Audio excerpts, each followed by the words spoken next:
Hi, this is Jim. This video is a summary of work I did a few years ago on understanding how sails really work. If you're interested in all the gory details of what computer tools were used and how the models were validated and all that stuff, go back to those earlier slide decks. But if you're just interested in the results, this is the video for you. So I'm going to be talking about this boat, which I simulated. This is a 32-foot sloop, a J32, flying 110% jib. So I think that's the most common configuration, and this is a fairly typical sailboat. The first slide looks at a view straight down the mast. The boat's heeled, but we're looking straight down the mast at a spot about a third of the way up the sail. And so you're seeing a cross-section through the sails with the jib up to the left and the mainsail to the right. And we're simulating a condition where we're sailing close hauled on a port tack, 15 knots of apparent wind and a 30-degree apparent wind angle. The color here is based on the velocity, and red is high velocity and blue is low velocity. And so there's this very large high velocity region up by the jib, and there's another one between the jib and the mainsail. A lot of people call that the slot, where air flows from the jib over the mainsail. And those are both accelerated air moving faster than the surrounding air. And then the bluish color, we've got decelerated, slower air behind both sails, and also this big plume of turbulent air going off behind the boat downwind. That's our dirty air that racers love to aim at their competitors. If you remember from high school physics, when you have a fluid flowing over a surface, if it speeds up, the little molecules have less time to interact with the surface, and so the pressure is down, lower pressure. If the surface is slow, you've got more time for the molecules to pressurize, and so you have higher pressure. Okay, the next slide looks at the exact same configuration, but we're looking at pressure rather than velocity. And you'll see immediately the low pressure blue regions very prominent on the luff of the jib, the leading edge of the jib. There's also a less pronounced low pressure region on the leading edge of the mainsail. And then we have higher pressure behind both sails. And so thinking about just the jib, this is a really favorable situation because we've got high pressure on one side, low pressure on the other, and right up at the front is the biggest difference. That's the part of the sail most pointed in the direction we want to go, and so that's very favorable. Now, to figure out what this means in terms of the boat's speed and tendency to heel, we have to add up all those little elements of the sail, all up and down them. Each little bit of pressure differential contributes to the total force the sails apply. So that's sort of depicted there on the left. The sum of it all is that red arrow, and that's the net force the sails produce. I tend to think of that force as being decomposed into two components. The part of the force, the vector part that's going in the direction the boat's going, and then the force to the side, which is the heeling force. Those two things have to add up to the real force the sails generates. If you look at it from the point of view of the boat as a whole, all that force can be thought of as being summed at a single point, and that point would be about a third of the way up the sails and in front of the mast. That's the sum, and it would be a vector pointing out somewhat to the front and somewhat to the side, sort of diagonally. And it's a lot of force. If you're sailing with this boat in over 20 knots of wind, these sails generate over 2,000 pounds of pressure. And that's a significant amount. If you imagine tying a line to that spot over a pulley, you'd be hanging a Honda from that pulley to drive the boat with the equivalent force that these sails are generating. So no wonder they're so much fun to sail and so exciting. You're harnessing a tremendous amount of force with those sails. Okay, next let's look at the same sail configuration, but we're going to look at the path the air takes over the sails. and these are called streamlines. So if you imagine releasing a bunch of tiny bits of fluff, this is how the fluff would flow by the sails if you could track each piece of fluff. The colorization here of the streamlines is based on velocity. There's some interesting things going on here. One sort of oddity is if you look at behind the mainsail, there's actually a little swirling streamline shape of air behind the mast, and it actually serves to actually create a little streamline shape that reduces the drag the mast would otherwise contribute. Pretty neat. It's made out of air. Probably more significant is the situation right up at the leading edge of the jib. So if you look carefully, you can see that the air is diverted before it gets to the sail and actually comes to the jib at a favorable angle. When you think about that, that means we're affecting the air somewhat ahead of the sailboat, so when we get there, we have a favorable condition. And the thing that really helps drive that is this gap between the jib and the mainsail. We've created a duct, and that duct drives air in a certain direction that creates this favorable condition. And if you don't believe that, and I didn't initially, just put a telltale on the end of a boat hook and go up to the bow when you're close hauled, and it's pretty surprising where the air right next to the luff is oriented. If you look at that bottom picture, the black arrow is what the masthead fly shows. That's the apparent wind. And of course the streamline is where the air is coming from. It's coming from a beam. So that's really an interesting way in which these sails operate. Now, an important thing to understand with this deflection of the airflow is that it's a very fragile situation. So you're sailing along, you've got everything just exactly the way you want it, close hauled, and you go over a wake. And what happens is you break the connection between your sails and the air coming in, and it all falls apart. So you've got to fall off, get that duct working, reestablish the airflow, and then gradually go back close hauled again to get back where you were. And then some power boat will go in front of you, and it'll break up the air, and you've got to fall off again and build it up and gradually work your way back. And so, a good helmsman can drive the boat faster than the autopilot. The autopilot's just steering one apparent wind angle, but a good helmsman is feeling this connection and breaking of the connection between the airflow and the sails, and is constantly working to get it back to where it belongs despite all the disruption. Now, of course, if you're in heavy seas, you're never going to be able to keep the sails connected for any length of time. And so, naturally, we can't sail as close to weather when it's rough.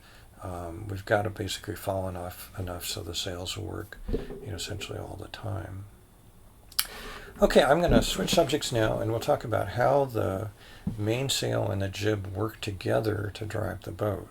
And to do that, we'll do a thought exercise where we start out with the jib alone, see how it performs, then we add the mainsail and see what the difference is. And then we'll do it all over again. We'll start with the mainsail only, and then add the jib and see what happens. So on the top row here, you see the jib alone. We're still at 50 knots of wind, 30 degrees apparent, and the jib does just fine. It generates a modest pressure differential because it gets a velocity differential across the jib. And if you look at the streamlines, there is some deflection of the airflow ahead of the jib, although not that much. Now we go down to the bottom, we stick in that mainsail, and of course now we're back to the configuration we were looking at a little bit ago. So there's a bigger velocity differential, particularly across the jib. We've now got that accelerated region behind the mainsail. If you look at the pressure differential, we've got much more pressure differential across the jib. And looking at the streamlines, we've got a bigger deflection of the airflow in a favorable way. So initially when I saw this, I said, wow, the mainsail helps the jib work. And that's a valid way to look at it, but I think a better way to look at it is to say that when we added the mainsail, what we did is we created a larger composite airfoil that was made of two parts. And this larger airfoil, it's just got more surface area, it's going to generate a bigger pressure differential. Where does that pressure differential show up? Well, like every airfoil, it shows up on the leading edge. So yes, the mainsail helps the jib, but really the mainsail and jib together create this efficient two-part airfoil. Let's do it the other way around. We'll start out with the mainsail only. And this is a little bit contrived because if you're going to sail with a mainsail only, you want to let the mainsail out to about the same angle relative to the boat's center line that the jib is, because with no jib, the main is the first sail. But we haven't done that. We've left the mainsail sheeted too tight, and so the mainsail ends up stalled. You see that from the velocity profile, just generating a whole bunch of turbulence. It does generate a very modest pressure differential, and so the boat will creep forward, even if the sail is directly down the center line. But it's a horrible way to sail. So anyway, we leave the mainsail right there, and we add the jib, and then bang, we're back to that good configuration again. And so it's interesting that the presence of the jib basically de-stalled the mainsail. And that's because, again, of that slot. A nicely shaped slot really gets the whole system working very well. Now, it isn't just sailboats that understand two-part airfoils. If you're on any commercial jet and you look at the leading edge of the wing and they get into landing configuration, almost all of them extend the leading edge and create a slotted airfoil there that's pretty much a little jib. And some light planes even take advantage of this. Here's a short takeoff and land light plane. And how do they do it? Well, they add a little jib. And the result is they can generate a lot of lift without stalling the main part of the wing, even at very high angles of attack, just like we do. I don't want to give anyone the impression that you can't sail with just one sail. There are a lot of boats like the Nonsuch and the Wiley Cat 30 are cat-rigged, and they have just one sail. And as long as the owner's smart enough to let the mainsail out, they sail just great to weather, both of them. Here's a nice picture of a Wiley Cat sailing upwind, doing just great. Okay, I'm going to switch gears again, and we're going to talk about why do sailboats round up when the wind picks up. And to answer that question, we've got to think a little bit about what's going on under the surface of the water, not just the sails. And in specific, we've got to think about leeway, which is the path the boat is taking through the water, independent of where we're pointed. So if you're going straight downwind, there's no sideways force at all, and so your wake will be directly behind the boat in a straight line right through the boat's center line. As we start to heel, there's a sideways force on the boat, and we start actually moving somewhat diagonally through the water. And you can see this by looking at the wake. It won't line up with the center line of the boat anymore. As we heel more, there's greater sideways force generated by the sails, and you'll see the leeway angle picks up. Here's a nice picture of us sailing at about 20 or 25 degrees of heel, really pushing the boat. And of course the wake is definitely not aligned with the center line. If you want to know where the boat's going to end up, just project that wake through the boat and out the bow, and it won't be lined up with the bow anymore. It'll be off to the side. That projection of the wake is where you're really going. It doesn't matter where the bow's pointed, that's where you're going. I love to show this picture with this beautiful wooden sloop, and they haven't let out the main at all. The traveler's right in the center line, and they're heeled way over, and they're all expectantly looking forward. Of course, where they're really going to end up is way off to the right somewhere because of leeway, but they're looking good and having fun, so why not? Okay, let's think about what's going on under the waterline when we have leeway.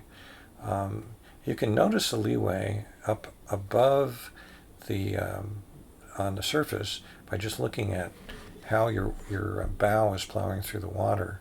If you're at a slight heel, you might notice a little bit of difference between the windward and leeward side. But if you're really pressing the boat, the leeward side of the boat will be generating these big waves as it plows sideways through the water. You probably get a lot of spray. And so that's a clue that you're moving diagonally through the water. If you think about what's happening underneath the water, the keel is now not going straight through the water, but water is coming in at an angle. And so we're going to get, just like any airfoil, we're going to get high velocity on one side, low velocity on the other. We're going to get low pressure on one side, high pressure on the other. But those pressure differentials are going to be up near the leading edge. That's true of all airfoils. So here's a picture of the windward side of the boat. And we've got this big low pressure region all right up against the leading edge of the jib. If you look on the leeward side, it's a little hard to see, but there's a high pressure region right up against the leading edge of the jib. And there's another high pressure region right up by the bow where we're plowing into the waves. So let's think about the forces that causes. Instead of having the forces in the middle, we've got the forces up near the front of the keel and up near the bow. Those forces are going to tend to rotate the boat into the wind, and that's what causes heading up. Now, the amount you head up is proportional to how much leeway there is, which is proportional to how sideways you're going through the water. So the more you press the boat, the more you're heeled, the bigger this effect is, and that's why it feels like when you're heeled, you're rounding up. It's not the heeling itself that's causing you to round up. It's the forces on the keel and the hull itself that are doing this work. So what do we do about it? Well, the simplest thing to do when you start to round up is to ease the main. And basically, you just take the main and sort of take it away from the equation. And so now the jib is doing all the work. The jib is up near the front, and remember the heeling force for the jib is in the opposite direction of this force that's causing us to round up. And so that's what balances the boat out, is we've got the jib generating a force to counteract the forces on the hull and the keel. Unfortunately, when you just let the main out, you get this big bulge in the mainsail. A lot of people call that backwinding the main, and it's ugly. And you think about, well, what's causing the sail to bulge like that? There must be pressure on the other side of that main to cause it to bulge. And yeah, that's exactly right. If you look at the simulation, when we're backwinded, the main is actually, at least the luff of the main, is pushing us backwards. It's slowing the boat down. It's also, to a small extent, righting the boat, helping counteract heeling, so that's the good part. But it's not a very efficient way to sail. So anyway, if you're just dealing with a puff, this is fine. You just sheet in after the puff's gone. For long periods of time, you don't, of course, want to sail that way, and the obvious answer is to reef the mainsail. Here's a picture of the J32 reefed. I've got 2 reefs in the main. The black dotted line shows where the leach of the sail would have been if the sail was fully deployed. And so, besides making the mainsail small, we've also reduced the amount of area towards the stern. So the average sail area now is moved forward. And that's great because that means the forces we generate will be up closer to the bow, and it'll counteract the tendency for the boat to round up. And life is good. Okay, I'll just look at a couple of three-dimensional pictures of both pressure and streamlines. If we look at the windward side in the close-hauled case, the pressure distribution on the sails is pretty uniform. The highest pressure differential is right up at the luff of the jib, but both sails are working for us. It's a little different when we look at the leeward side. Again, we have the greatest pressure differential, or low pressure region, right up at the luff of the jib, but the whole jib is working for us. The effect of that slot and everything means the mainsail is not generating as low a pressure for us at this point of sail, but that's okay. As we saw before, the mainsail is making the jib work. Here's some streamlines looking about halfway up the sail, and in this region the airflow over the sails when you're close hauled is pretty uniform. If you have telltales on the leech of the sails, they'll be pointed right downwind and not fluttering too much. So it's pretty much as you'd expect it. It's a bit more complicated if you look right next to the deck. The high pressure on the backside of those two sails is causes the air to want to duck underneath the sail. It ends up generating this vortex, which from this angle is rotating clockwise. And racing boats trying to minimize that gap to minimize this effect because it's not efficient.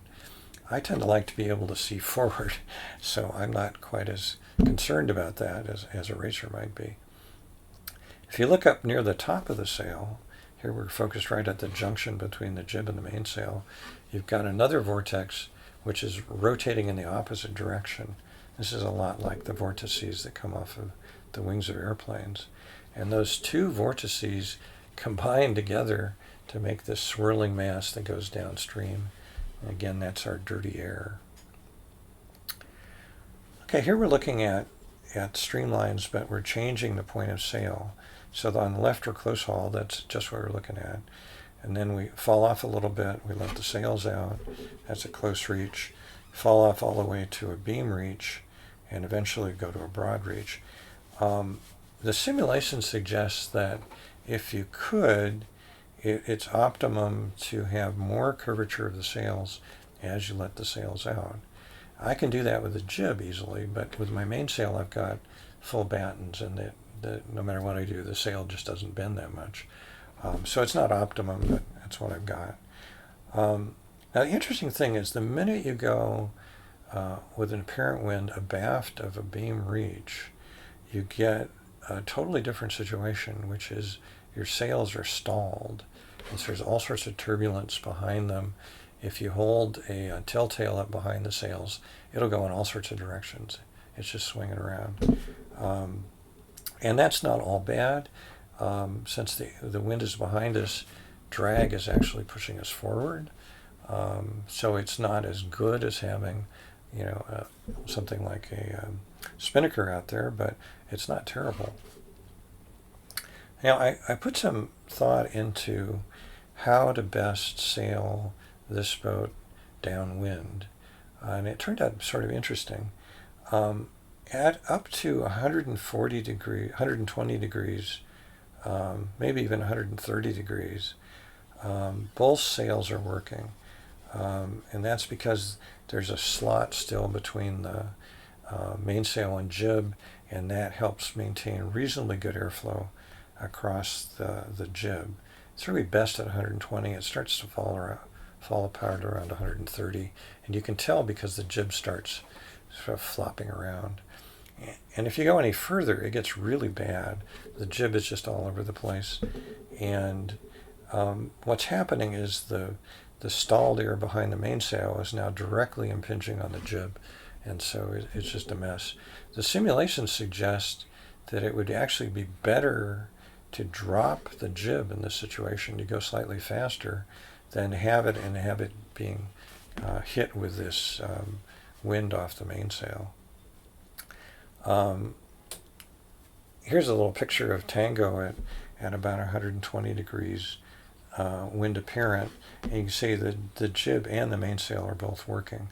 Probably be better if I had a whisker pole out there, but we'd spent a few days down south, and we're sailing in to the Golden Gate, and there's a ton of boats up there, so I was busy. Didn't want to mess with a whisker pole.